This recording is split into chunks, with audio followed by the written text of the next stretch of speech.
de vue. Mathieu Mouzou.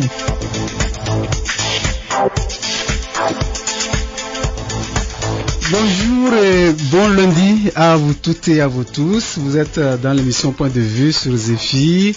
Nous recevons dans ce numéro le secrétaire général adjoint chargé des affaires économiques et financières de l'Alliance nationale pour le changement. Il s'agit bien sûr de Nicolas Kwame Manti. Au menu des sujets liés à l'actualité politique et au processus électoral. Kwame Maeba, patron du journal Symposium, va m'aider à poser des questions à notre invité. Je signe Mathieu Mouzou à la présentation. Régio Telou est à la mise en onde.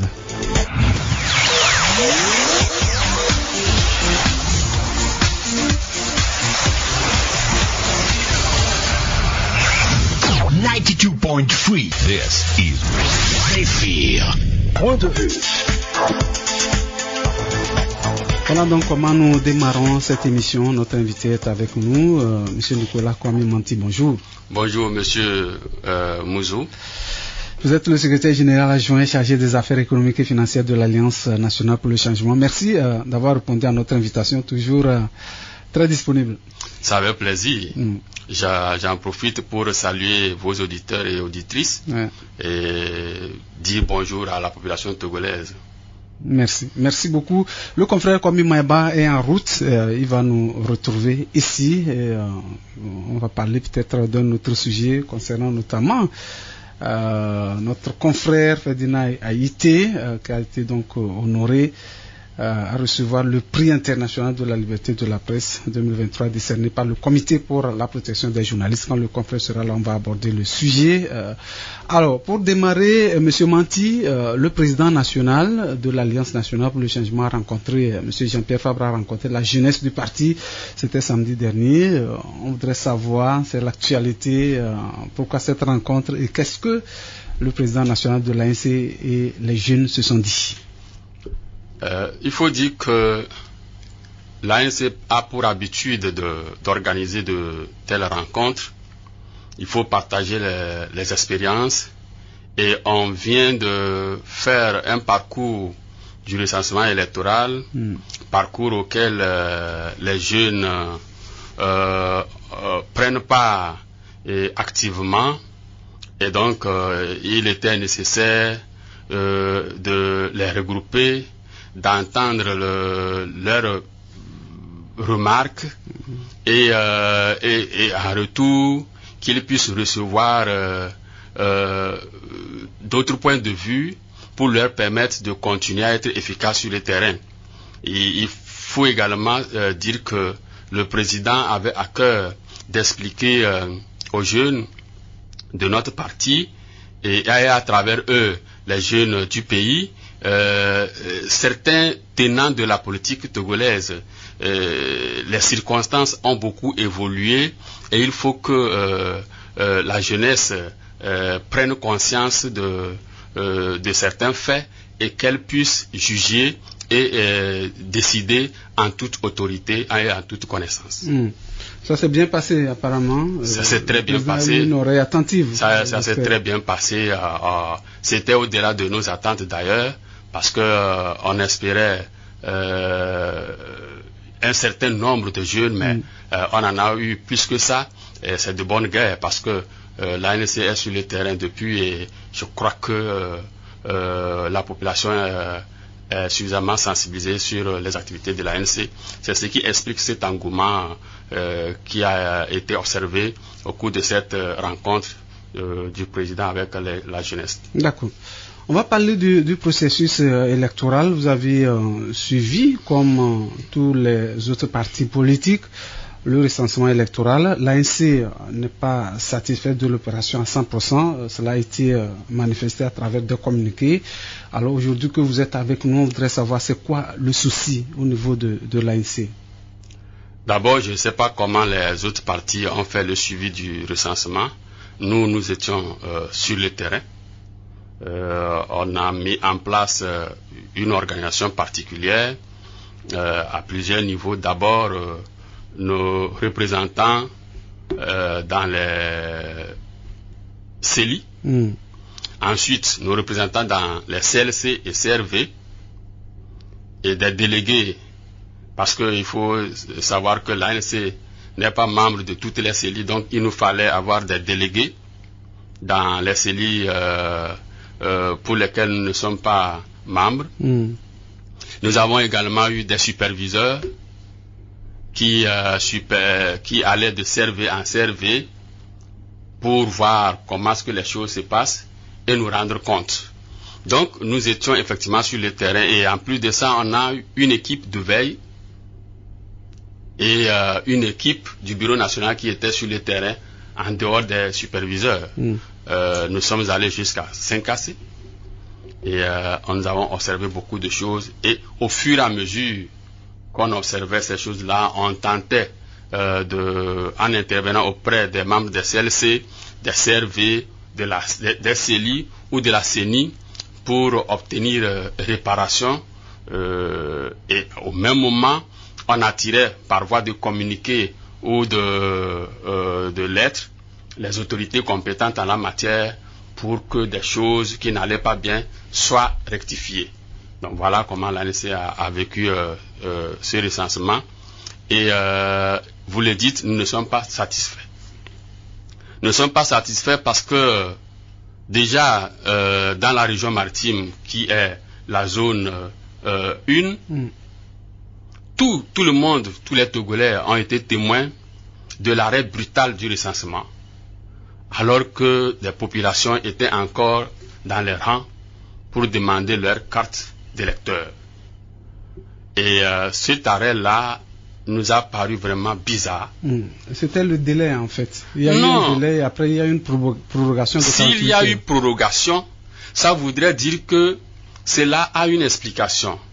La CENI avait fait cette prorogation parce qu'il y avait des gens dans les rangs qui demandaient leur carte. Bien sûr. Et donc, tant qu'il y a des gens qui continuent de demander leur carte, la CENI devrait procéder encore à une autre prorogation. C'est comme ça se fait. C'est pas parce qu'on a dit que c'est 2 jours, on dit, à titre d'exemple, 2 jours pour le recensement, et puisque vous avez fait 2 jours, vous arrêtez alors qu'il y a encore des gens. Non, la loi a été claire. La loi dit, tous les Togolais en âge de voter, remplissant les conditions fixées par la loi, peuvent demander leur carte. Et quand ils font cette demande-là, ils doivent être satisfaits. C'est-à-dire que la CENI doit mettre tous les moyens à sa disposition pour inscrire tous les Togolais remplissant les conditions fixées par la loi et qui font la demande de leur carte. Voilà, c'est ce que dit la loi. La loi n'a jamais dit, dès lors que le délai fixé par la CENI est dépassé, la CENI doit arrêter le processus. La loi n'a pas dit ça. Oui, on va dire bonjour au confrère Maïba qui nous a rejoint, directeur de publication du journal Symposium. Commis Maïba, bonjour. Bonjour Mathieu, bonjour l'invité. Bonjour Monsieur Maïba. Bonjour également à tous les auditeurs actuellement branchés sur la radio régionale qui suivent l'émission Point de vue. Merci beaucoup, merci d'être là. Voilà, j'ai voulu qu'on parle d'un petit sujet, mais on va y revenir par rapport à notre confrère Ferdinand Haïté. On va poursuivre avec l'invité, puisqu'on lui a déjà donné la parole. Donc, vous pouvez lui poser également vos questions. Oui, Monsieur Manti, il y avait quand même une contrainte de temps. On ne peut pas dire que la CENI va continuer indéfiniment à enregistrer les gens s'ils sont toujours là. Il y a une contrainte de temps également, et une contrainte peut-être financière. Non, en matière de respect de la loi, la contrainte de temps et la contrainte financière viennent en second rang. La CENI, elle a programmé le recensement. Et elle a pour mission de recenser tous les Togolais en âge de voter qui remplissent les conditions fixées par la loi. Dans cette disposition de la loi qui est l'article 44, l'article 44 et l'article 45 qui organisent ce recensement-là, ces deux articles ne font pas appel à la contrainte de temps ou à la contrainte financière. Quand on dit que ceux qui sont dans les rangs et qui demandent leur carte, ce n'est pas prendre toute une année. Si les gens ne sont plus dans les rangs, ça veut dire que c'est fini. Même si la CENI, pendant les 10 ou 8 ou 10 jours, n'avait recensé que dans la région maritime, à titre d'exemple, 1 million, juste 1 million, et qu'après, il n'y a plus de gens dans les rangs, même si, de façon consciente, on sait qu'il y en a encore dans les maisons, non, la CENI s'en lave les mains. Parce que la loi n'a pas dit que la CENI va aller chercher les citoyens qui doivent avoir leur carte. La loi dit que les citoyens viennent. Dès lors qu'ils sont là, la CENI a obligation de les enregistrer. C'est ce qui est prévu par la loi. Je ne sais pas si le confrère a déjà une question ou... Oui, j'ai déjà une question parce que cette question intéresse tout le monde. Bien sûr. Ce sujet, j'allais dire. Bien sûr. Vous savez, il a écouté, à entendre parler l'invité. Oui, M. Manti. Oui, il a évoqué le problème de... il a évoqué le problème de texte. Qui dit, dès lors que fait obligation à la CENI d'enregistrer ceux qui désirent non, c'est normal, c'est la loi qui le dit. Maintenant, la grande question que moi je me pose particulièrement, comment on évalue cela? C'est-à-dire que nous avons constaté qu'il y a l'engouement autour de la question, autour de ce recensement, il y a de l'engouement, certes. Maintenant, quand vous lui avez posé la question de savoir est-ce qu'il n'y a pas une contrainte de temps, et on dit non, dès lors qu'il y a les gens qui sortent, il faut forcément que la CENI prenne des dispositions pour que tout le monde s'enrôle. Alors, je ne sais pas comment est-ce qu'on va évaluer les gens qui viennent ou ne viennent pas. Parce que ailleurs, on peut dire, nous sommes restés du matin au soir, il n'y avait personne, c'est tard dans la soirée que les gens sont en train de venir. C'est aussi ça la question. On va poser des questions brèves. Non, on peut aider. Non. Le recensement par jour était prévu de 7 heures, si j'ai bonne mémoire, à 16 heures. Oui. C'est dans ce temps-là qu'on constate la présence des gens. Si les gens ne viennent pas de 7 heures jusqu'à 15 heures, les membres des CLC et des CLV sont tenus d'être présents. Oui. Et c'est à 16 heures qu'ils doivent constater qu'il n'y a personne. S'il n'y a pas eu de 15 heures, les gens sont là, ils doivent faire leur travail et rendre compte s'ils n'ont pas pu finir qu'à 16 heures à la clôture, il y avait encore des gens qu'on devait enregistrer, mais c'était l'heure de clôture, on est parti. Ils doivent revenir le lendemain pour poursuivre le travail. Les gens ne se concentrent pas dans leur maison pour dire, bon, toi tu vas le matin, moi je vais aller l'après-midi. Comme il y a un engouement, les gens sont allés 2-3 jours, ils n'ont pas pu se faire enregistrer, ils ont dit, bon, je vais attendre. Et donc les gens diminuaient au fil du temps. Et donc ceux qui sont restés, ce n'est pas leur tort. Certains sont même allés dès du début jusqu'à la fin sans pouvoir se faire enrôler. C'est vrai que les premiers jours, ça a traîné, les gens aussi ne sortaient pas. Mais vous demandez la reprise de l'opération dans la zone 1. Alors, que tout ce qui a été est fait, tout ce qui a déjà été fait soit annulé pour reprendre à zéro. Quels sont les mécanismes? Non, nous ne demandons pas la reprise. On demande la poursuite du recensement dans la région maritime. C'est la poursuite du recensement. Ce qui a été fait, c'est fait. Maintenant, ceux qui n'ont pas pu se faire enrôler, ils ont le droit de l'être. Et donc, la CENI doit rouvrir la séance d'enrôlement pour que ceux de nos concitoyens qui ont fait leur demande et qui n'ont pas pu être satisfaits puissent l'être. Est-ce que vous pensez qu'il y a les moyens pour cela, M. Manti? Mais dites-moi, M. Mousso, oui. L'État vous dit voilà votre droit. Vous devez avoir rempli ces conditions-là pour mériter ce droit. Vous l'avez fait. Et vous dites qu'il n'y a pas de moyens alors que X et Y ont été satisfaits et vous, A, on ne vous satisfait pas parce que l'État dit qu'il n'y a pas de moyens. Est-ce que vous allez vous taire? Non. Ça dit que c'est un droit. Vous voyez, ces gens-là se font enrôler pour désigner dans l'avenir les dirigeants de ce pays.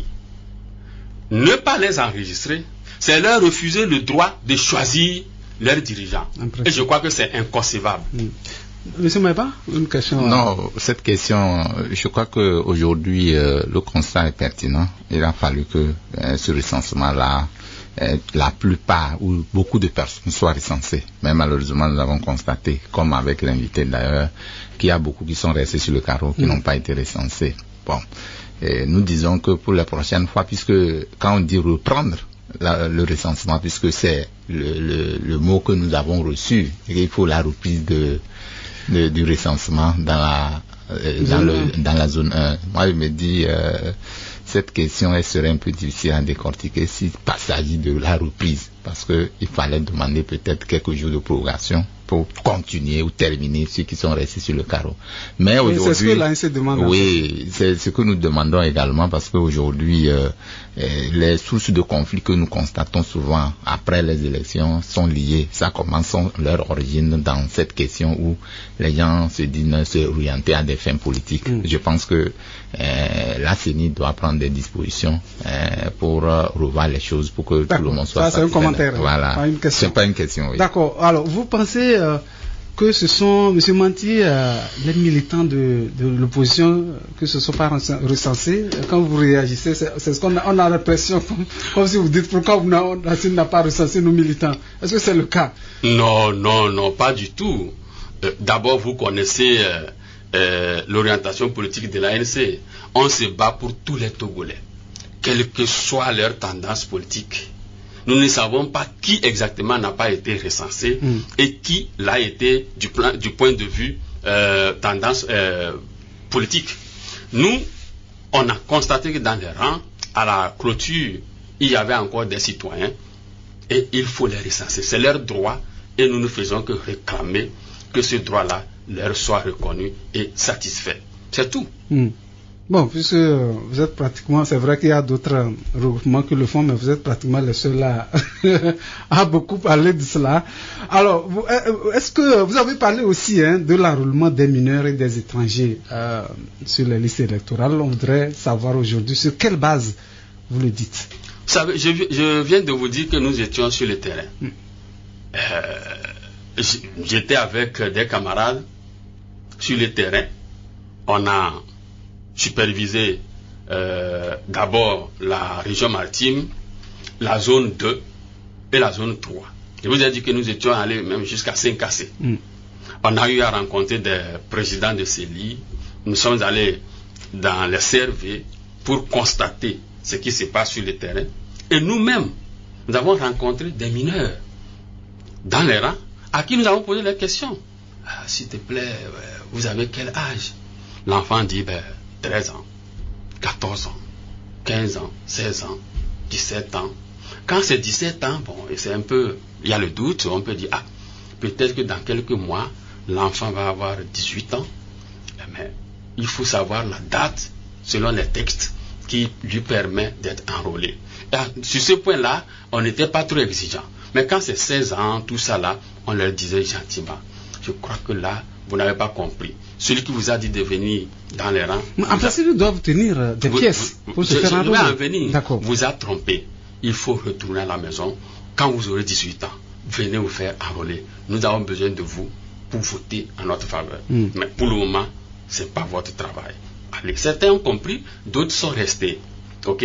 Parce qu'ils ont été amenés par leur directeur d'école. Et ils ont peur, qu'en rentrant à la maison, le lendemain, ils vont être punis à l'école. Et quand la question est posée au directeur qui amène les enfants par les membres des CLC, surtout les OPS, les directeurs répondent que non, c'est des enfants majeurs. Ils ont leur carte scolaire, nous avons ramassé leurs cartes, nous les avons avec nous. Mais si vous voulez, on pourra vous les amener plus tard, mais il faut les enregistrer. Nous, on a dit non. Si vous, les directeurs, vous avez collecté les cartes scolaires des enfants pour se rendre compte, pour s'assurer qu'ils sont majeurs, ce n'est pas à vous d'avoir cette assurance-là. C'est aux OPS et aux membres des CLC d'avoir cette assurance-là et d'enrôler les enfants. Donc, il faut d'abord apporter ces cartes-là pour que les concernés puissent vérifier la majorité des enfants et les enrôler. Vous avez dû apprendre qu'un de nos responsables fédéraux, en l'occurrence M. Passou Essowe, dans la COSA, et certains de ses camarades ont été arrêtés, justement parce qu'ils empêchaient que des enfants mineurs soient enrôlés. Et les membres des CLC ont dû poser la question aux enfants, apportez vos cartes. Et devant cette vérification, c'est pas la police est intervenue pour embarquer les superviseurs de l'ANC et le superviseur de l'UNI qui a fait appel à la police pour venir arrêter la vérification. Sur les lieux au niveau du commissariat, ils ont relâché les superviseurs de l'UNI et ont maintenu les superviseurs de l'ANC pendant plus de 24 heures.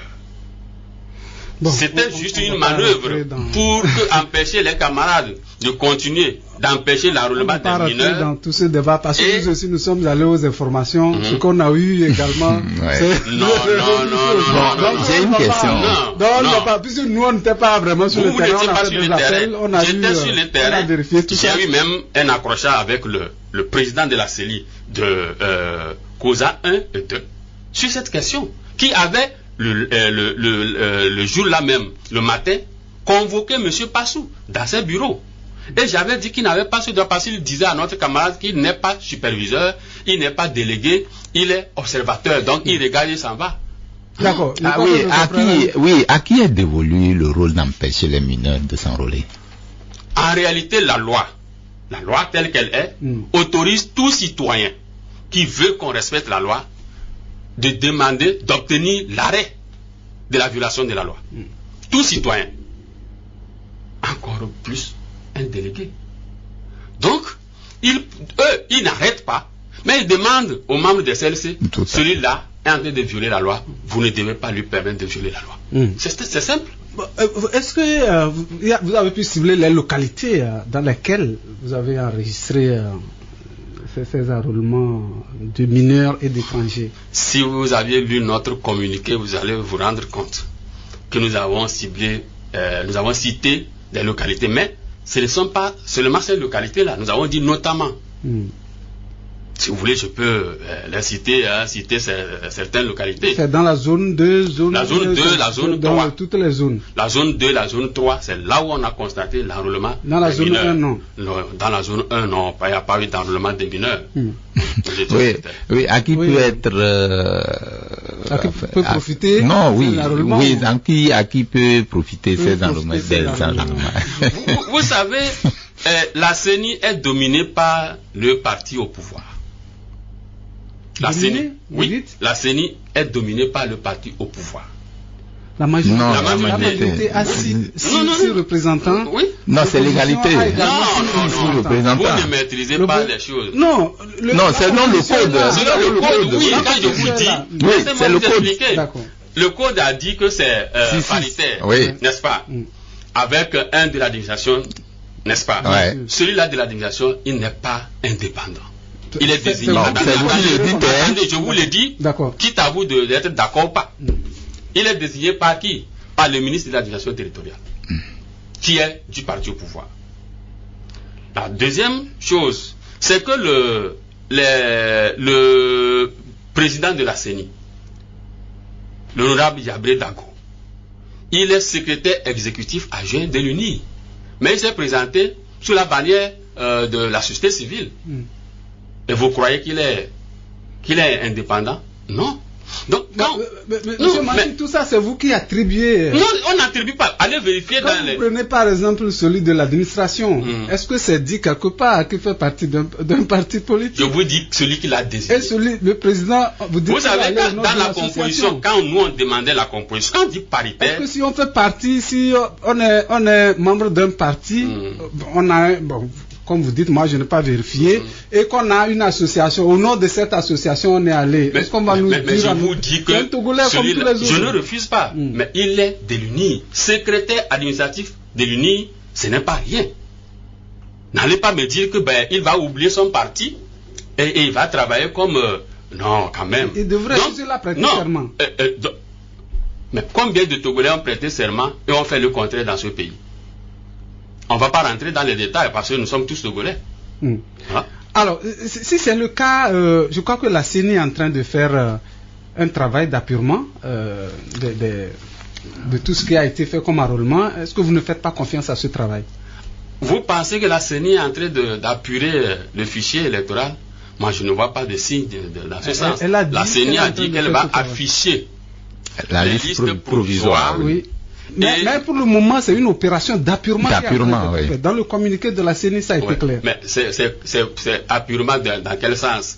Ils vont enlever les étrangers. Oui, non, les doublons. Oui, ça c'est autre chose. Vous savez, les doublons, ça va de soi. En réalité, ça va de soi. Ça va de soi que la CENI, avant d'afficher les listes provisoires, il ne doit pas avoir un nom 2 ou 3 fois. C'est ça l'apurement. C'est ça. Mais c'est pas ce qui nous inquiète. Ça devrait être automatique. Ce qui nous inquiète, ce sont les mineurs et les étrangers. Dites-moi, comment est-ce qu'on peut reconnaître un étranger sur une liste électorale?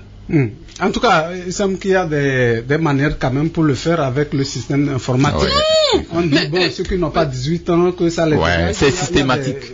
Non, systématique, c'est quand sur les informations prises au moment de l'enrôlement, il est attesté que la personne n'a pas 18 ans. Bien sûr. Mais si les informations prises au moment de l'enrôlement prouvent que la personne a 18 ans ou plus, vous ne pouvez pas l'enlever, même si c'est un enfant de 2 ans. Alors, les listes électorales seront affichées bientôt, vous l'avez dit également. Vous pouvez faire des réclamations avec des preuves si vous n'êtes pas satisfait. Ça, vous avez l'occasion. Évidemment, c'est le droit de tous les citoyens. Bien sûr. Vous vous préparez pour cela? Les partis politiques, mais nous sommes documentés. D'accord. Et le moment venu, on va faire valoir ce droit-là. Mais ce que nous voulons, c'est-à-dire qu'il ne faut pas que la CENI attende. Il ne faut pas que la CENI attende qu'on vienne faire des réclamations avant qu'elle-même ne s'auto-saisisse pour corriger certaines choses. Ça va faciliter, c'est-à-dire que le bon sens, ça va faciliter les choses. Ça va faciliter même la compréhension mutuelle. Nous, on fera valoir ce droit-là. Bien sûr. Puisque ce n'est pas elle, un instant, Maïba, puisque ce n'est pas elle-même qui allait faire le boulot, c'est des démembrements, c'est des OPS, tout ça, ces erreurs peuvent arriver. Maintenant, on ne peut pas quand même amputer toute la responsabilité à la CENI. C'est pourquoi elle ouvre donc cette brèche pour vous permettre d'aller réclamer. Si la loi a prévu qu'on fasse des recours, c'est que ceux qui ont fait la loi savent qu'il peut y avoir des erreurs. Et les erreurs ne doivent pas dépasser 20%, 30% du travail qui a été fait. Quand c'est au-delà de 5%, c'est un mauvais travail. C'est un mauvais travail. Et donc, nous, ce qu'on avait voulu, en étant sur le terrain, c'est que lorsqu'il y a des erreurs, qu'on attire l'attention de la CENI, que promptement, la CENI prenne des dispositions pour arrêter ce qui ne va pas. Mais ce n'est pas ce que nous avons observé.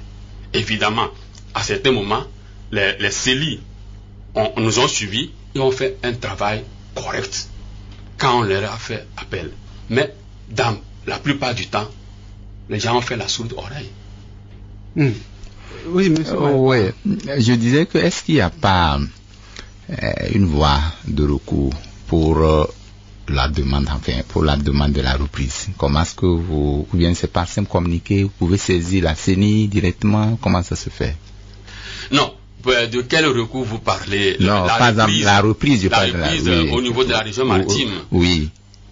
D'abord, le gouvernement, à la clôture dans la région maritime, le gouvernement avait fait un communiqué pour être désolé de comment les choses se sont passées et, sans le dire, faire une promesse que la CENI va bien faire.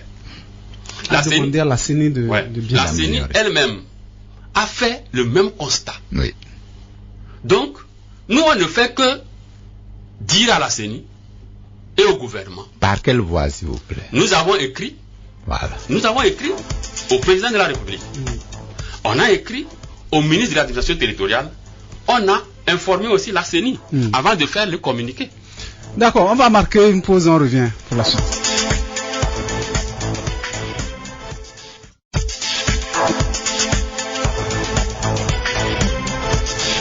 Bien, on revient pour la suite de cette émission.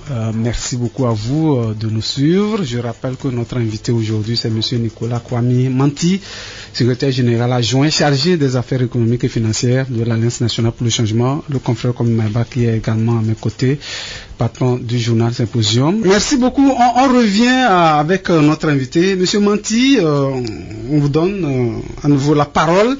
Moi, je voudrais savoir comment vous avez trouvé la mobilisation de la population au cours du recensement, pour terminer et aller à un autre sujet. Oui, ce recensement a prouvé que les Togolais ont à cœur de régler le problème politique de ce pays.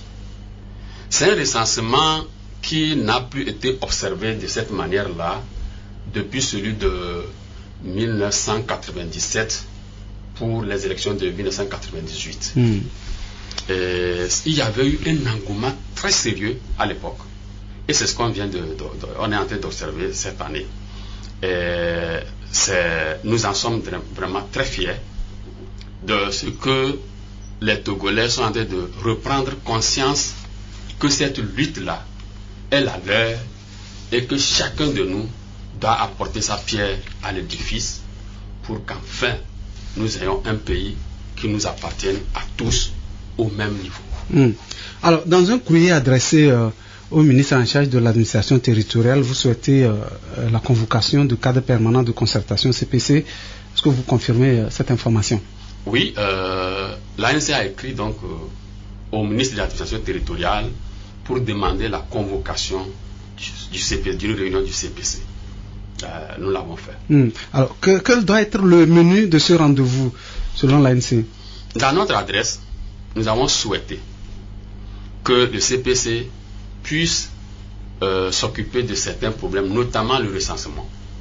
Et en matière de recensement, prendre des dispositions pour la poursuite du recensement dans la région maritime, des dispositions également pour épurer le fichier électoral en y enlevant les mineurs et les étrangers, de façon à mettre en confiance tous les acteurs politiques et les citoyens. Nous avons également proposé dans ce courrier que le CPC puisse également réfléchir sur le découpage électoral sur le plan législatif. Et nous avons souhaité qu'on parle également du chronogramme des élections, de ce processus-là en cours. Parce que jusqu'ici, nous ne connaissons pas le chronogramme.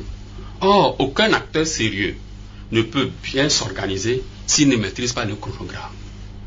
Il faut que la CENI communique le chronogramme du processus et permette à chaque acteur, quel que soit son niveau, d'être prêt. C'est en étant tous prêts qu'on peut mieux contribuer à la réussite du processus. Voilà, entre autres sujets, que nous souhaitons discuter au CPC.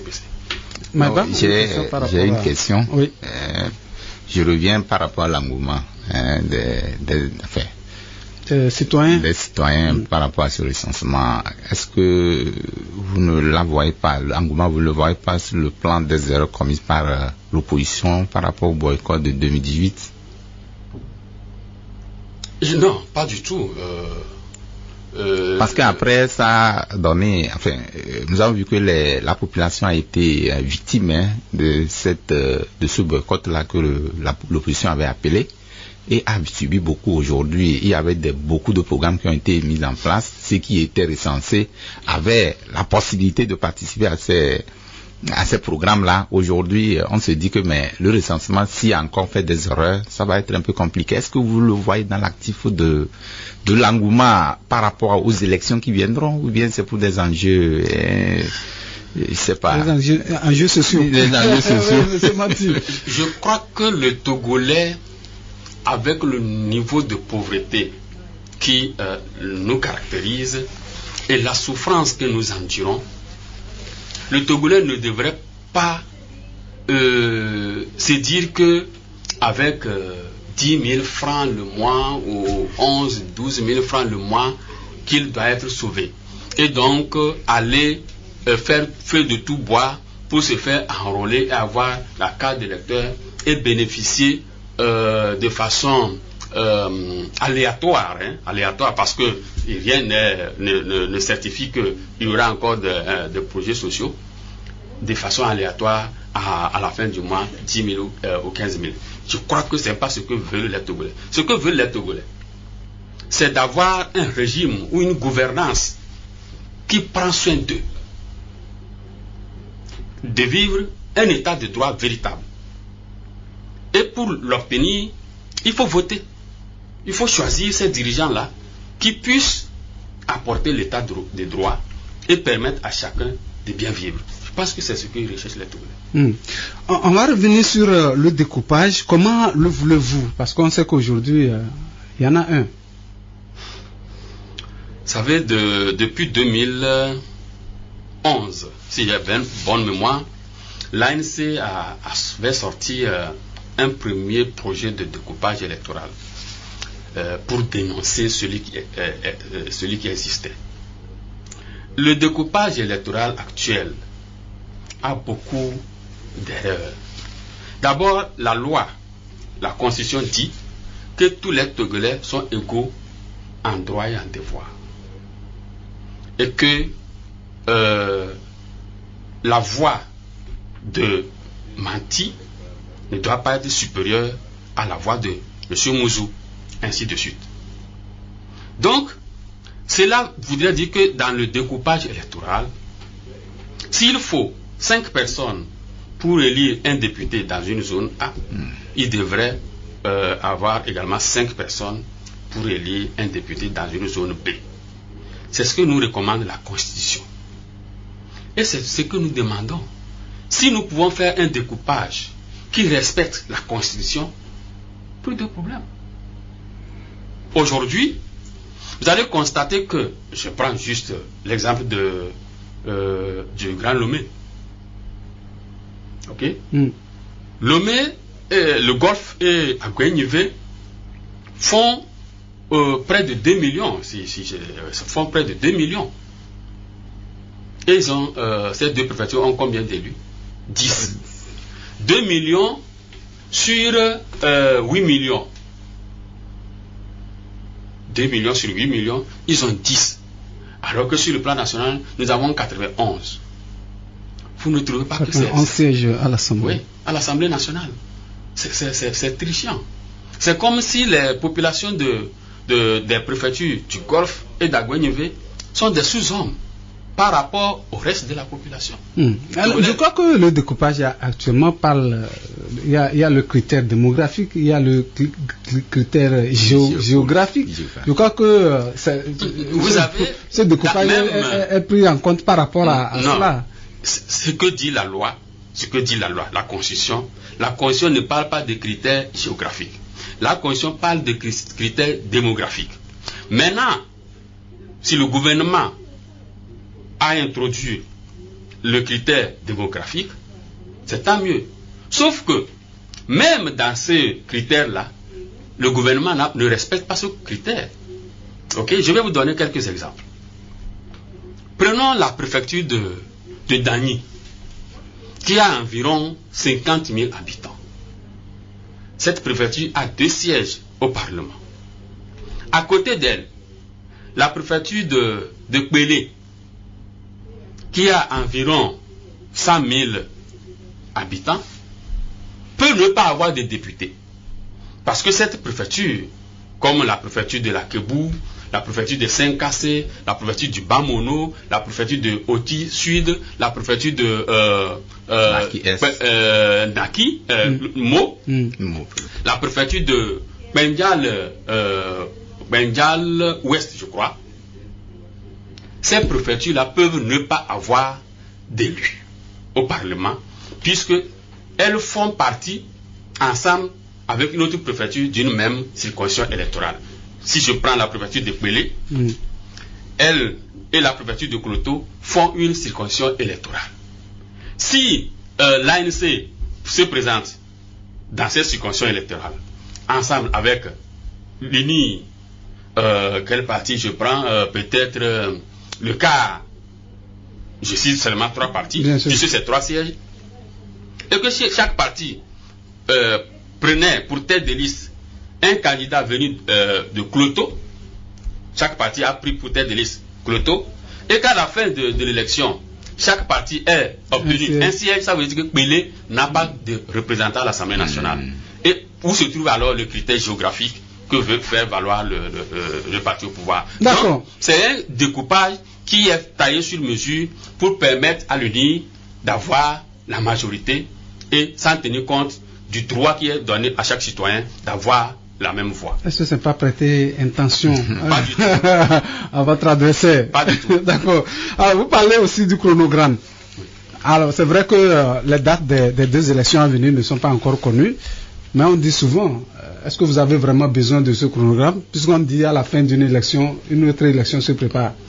Non, cela ne veut pas dire que les partis politiques, du moins, je dois parler pour ce que je connais, l'ANC se prépare toujours. L'ANC se prépare pour les élections, mais il faut avoir la maîtrise du temps. C'est le chronogramme qui permet de maîtriser le temps. Vous savez qu'il y a plusieurs valeurs qui interviennent dans ce processus-là.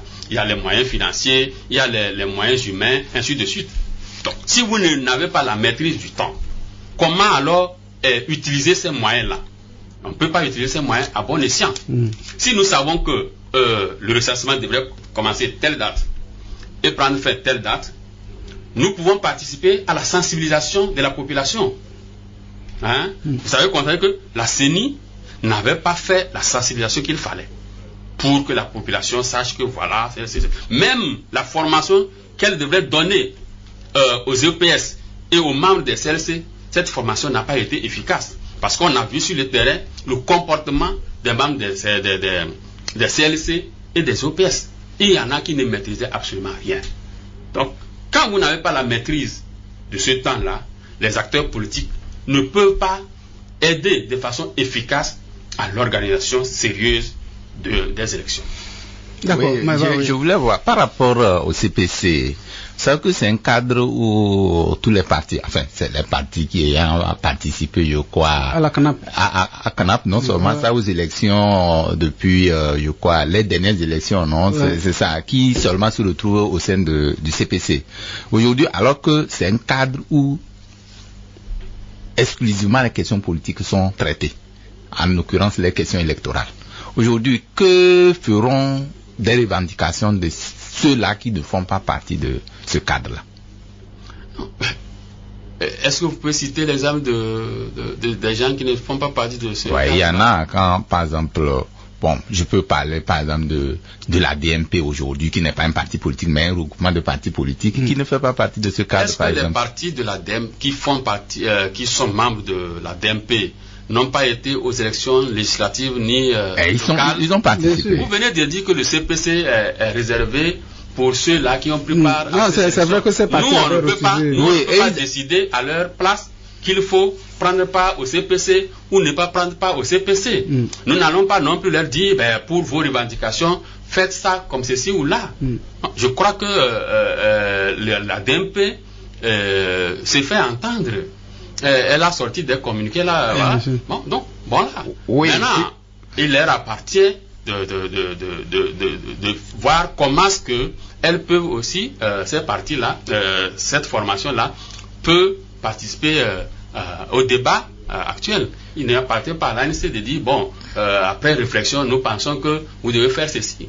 Oui, mais pourquoi je pose la question? Parce que également dans vos revendications par rapport à la reprise, dans la zone 1, il y a aussi d'autres partis politiques de l'opposition qui le demandent. Pourquoi est-ce que vous ne pouvez pas faire une formulation ou une demande d'ensemble pour que les gens puissent peut-être avoir le quitus de vous accorder le bénéfice? Non, je pense que c'est maintenant que vous paraissez clair dans votre... Pourquoi l'ANC ne se met pas ensemble avec les autres là pour faire la même demande, c'est ça? Oui. Pourquoi les autres ne se mettent pas ensemble avec l'ANC pour faire la même demande? Je ne parle pas de vous seul, de l'ensemble de l'opposition. Pourquoi vous voulez que nous soyons ensemble pour faire la même demande si individuellement on dit la même chose? Est-ce qu'il faut forcément qu'on soit ensemble pour que cela soit crédible? Si vous dites ce que je dis et que M. Mouzo aussi dit ce que nous disons nous deux, ça veut dire que nous sommes ensemble. On n'a pas besoin d'être dans une même pièce pour être ensemble. Il faut être ensemble en ayant le même objectif. Et ceux qui ne disent rien? Parce que ce que nous disons, nous sommes porteurs de leur intention. D'accord. Voilà. Alors, Monsieur Mathieu, est-ce que vous avez eu le retour après votre courrier adressé au ministre d'État, ministre de l'administration territoriale?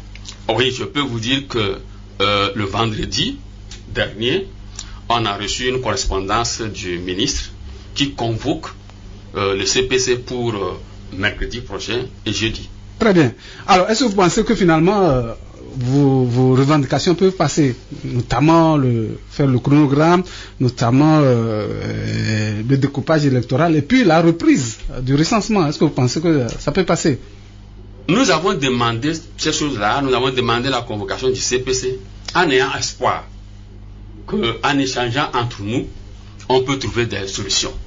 Nous gardons cet espoir-là pour les séances du CPC à venir. Lorsqu'on regarde tout ce que vous réclamez depuis le processus de recensement, les opérations de recensement jusqu'à ce jour, ne craignez-vous pas qu'on dise que vous avez peur des élections? Au contraire, si nous sommes si présents dans ce processus, c'est parce que nous voulons aller aux élections. Et si nous sommes présents et demandons à ce que les choses soient corrigées pour obtenir un processus satisfaisant à tous les niveaux, c'est parce que nous voulons aller et faire un bon résultat. Pourquoi devrions-nous avoir peur d'aller à un scrutin que nous souhaitons transparent? Non.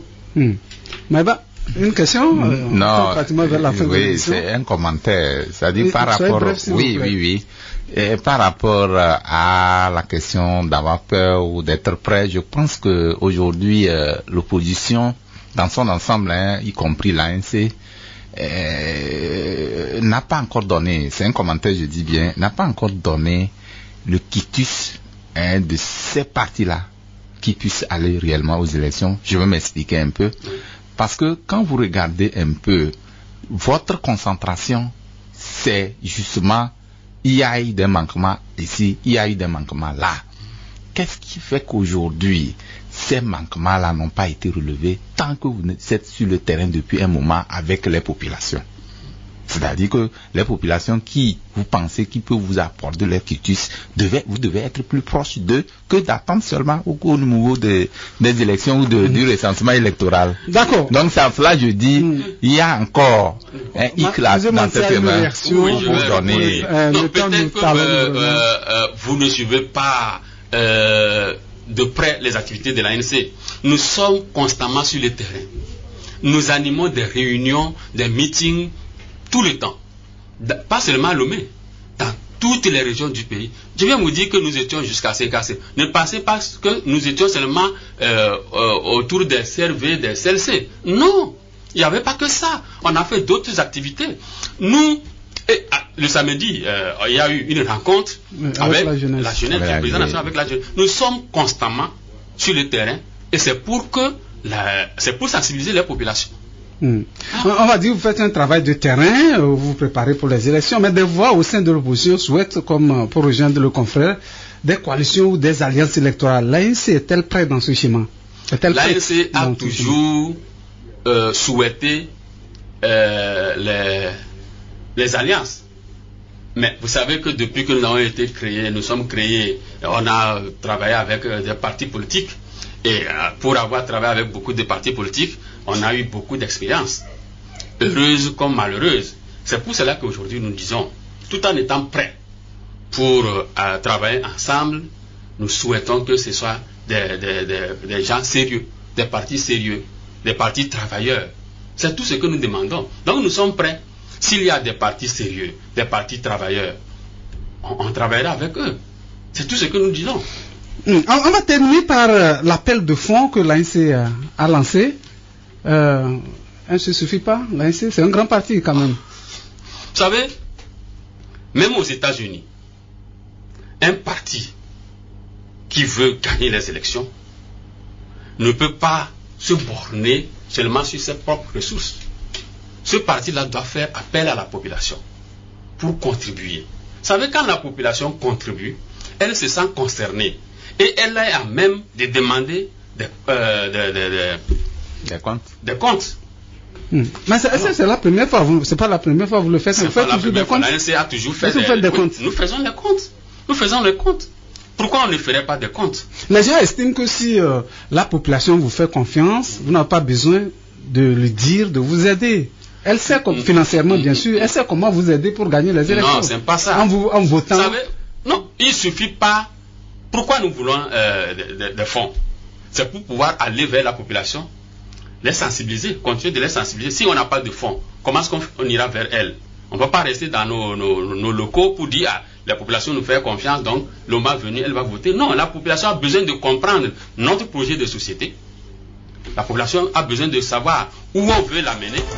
Et c'est pour cela qu'il faut des fonds. D'accord. Pour qu'elle puisse comprendre. En quelques secondes, on va conclure. On va nous donner 2 secondes pour conclure. Je voudrais d'abord remercier la radio Zéphyr pour cette opportunité. C'est nous que vous remercions. Et insister sur l'appel de fonds dont vous venez de faire cas. D'accord. Et demander aux Togolais de faire confiance à l'ANC.